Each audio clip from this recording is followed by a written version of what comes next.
So yeah, if you ever come across these, I highly suggest picking them up.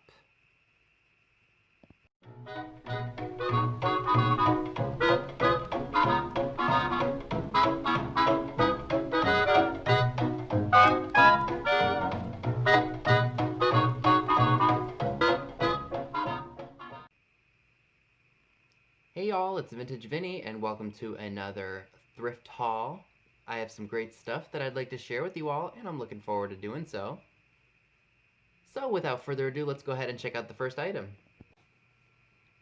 I do apologize for the really awfully bright glare, but the very first item I would like to share with you all is something that a lot of people had in their kitchens probably about in the 50s and 60s and possibly into the 1970s.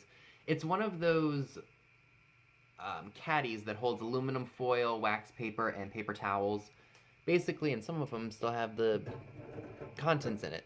So basically what you do is you put a roll of whatever the contents may be into the slot and it cuts it. So it's very convenient. I'm sure a lot of people would probably want to use these nowadays. So I bought this along with a few other items that I'll be sharing with you all from one particular um, vendor space at the flea market. I think I paid $10 for either 5 or 6 things. And yeah, so I got a really good deal. So I think I only paid like $2 for this. If I don't end up selling it on eBay, it will probably go in a live sale, and I think somebody out there will really, really like this. Do note that it does have some rust on it due to age. I think Barkeeper's Friend does get rid of that. I'm not exactly sure though, but yeah, it's still a really cool piece nonetheless. So this is not a vintage item. This is from 2009. It was originally bought at Kohl's, but the subject matter of it is vintage. It's 80's Seen It, the DVD game. I was kind of sad to see that this didn't go for as much as I thought it did on either Amazon or eBay, so what I'm going to be doing is I'll probably just offer it in a live sale. It's brand new and sealed, and I'll probably ask $10, $12, $14 for it because it is a new and sealed item. If you have a friend that likes the 80's or, someone who lived through the 80's, this would be a great item. Like, Christmas is around the corner. This would be a great item to give as a gift. So when I was shopping at my Salvation Army store, I thought of George the Antique Nomad immediately when I saw this. For whatever reason, something just said, that has to be treasure craft. And lo and behold, I was right, because there is the stamp right there, or the mark for it right there, treasure craft made in the US. If I didn't say it already, and I don't think I did, this is a Mount Rushmore plate. Probably 60s, 70s, just judging by those colors, kind of like that. It almost looks like a kiwi. I mean, do you all see that in a way? Like the kiwi, it looks like the inside of a kiwi when you cut it. And it was $1.50. The store was offering 25% off store-wide because they moved to another location further away, so it's out of my thrifting circle, but that's all right. I don't mind traveling a little bit to find some treasure, so can't complain there. So I think I paid like $1.12 for this. So I thought that was neat. And then along with that, especially that day, I found a girly candle of a witch. She was, let's see, 38 cents. And I think she's one of the newer ones. And when I say newer, I mean like 1960s. Because don't the older girly candles have like a brown label on the bottom of them? I could be wrong, but you never know. But yeah, brand new and sealed. I'm surprised she's not all melted, especially after all these years. So that was a really good find on my part. So that's going to go with my vintage Halloween stash.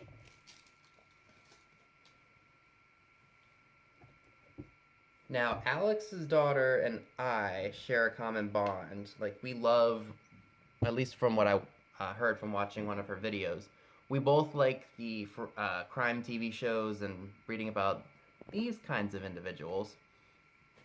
Now, I know it's really a double-edged sword because you don't want to give these certain individuals the attention and the publicity like the media did when they were out there doing what they were doing.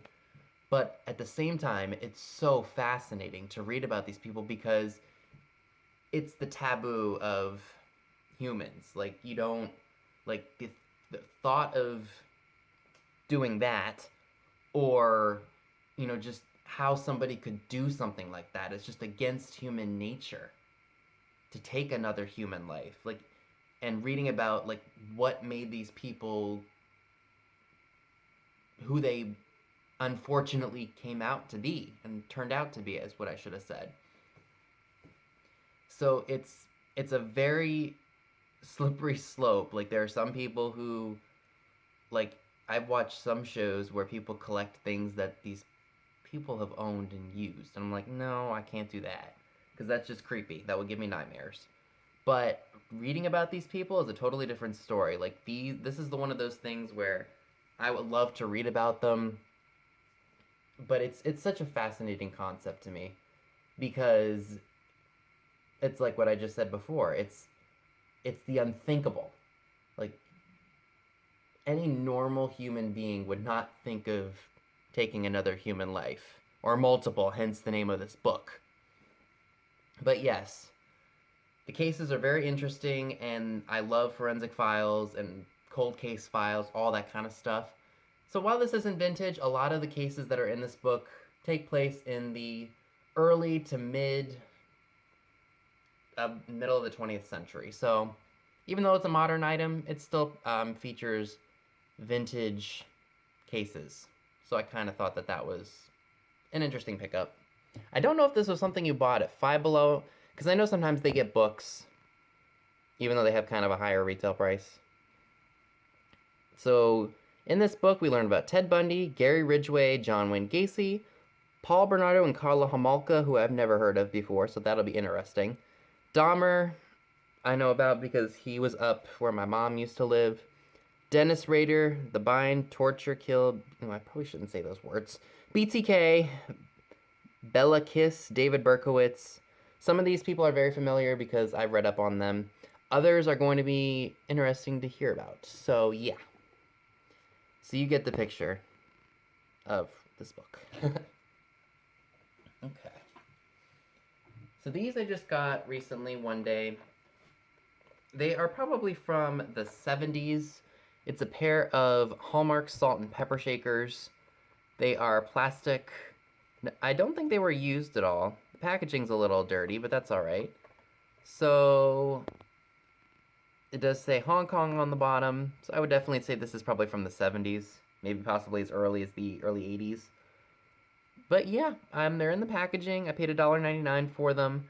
I think they will do pretty well at a live sale. So let's hope that somebody's interested in them.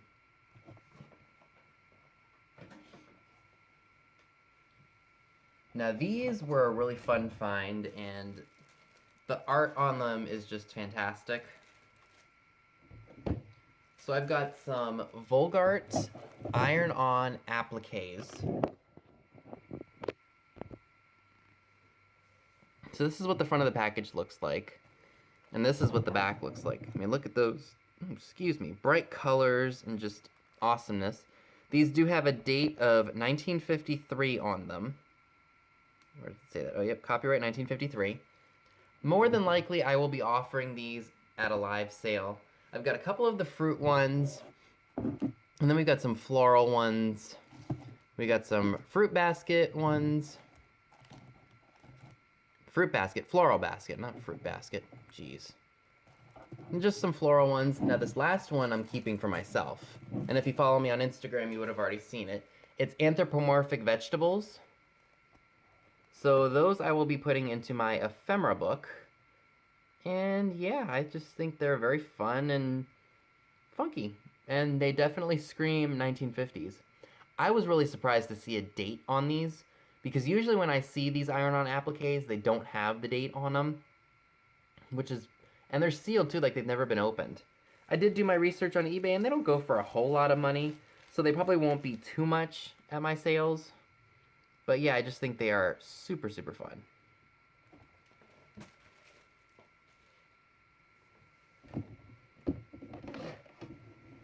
Alright, now this item, again, probably will either end up at a live sale, or I might save it and give it to my aunt because she does like the 70s stuff. It's a floral wall clock, plastic. The only thing that's really wrong with it is that little spot on the stem is broken, which I didn't notice until after I bought it, but that's alright, because otherwise it's in really good shape. It does work. I did plug it in, and it's just really got some nice color, like you got the orange and the yellow. Or maybe I'll put this in a live sale. I mean, it's got fall colors on it. Who knows? Maybe somebody will want this. It's made by Spartus, made in the US. I think somebody will really, really like that. What do you think?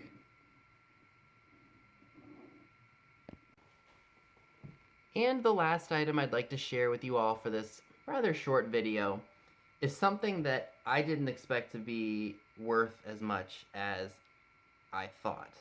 So this is an Anastasia Once Upon a December music box. In the original box, it originally came from Kmart for $12.99.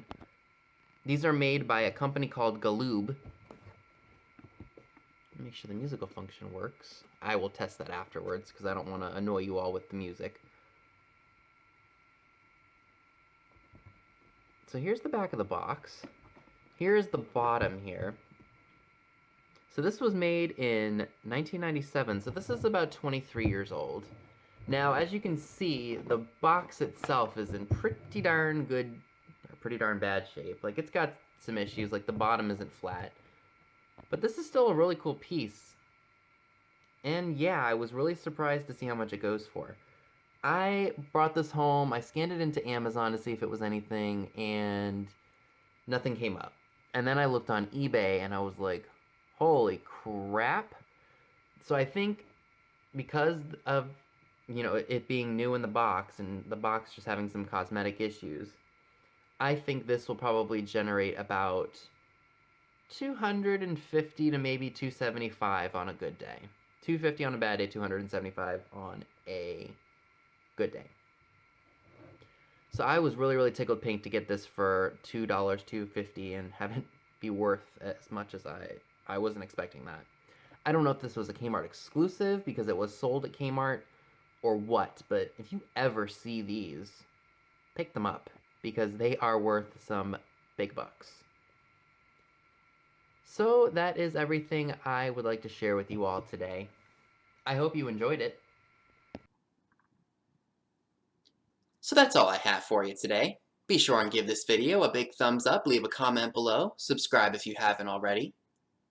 Click the bell next to the subscribe button if you'd like to know when new videos are posted.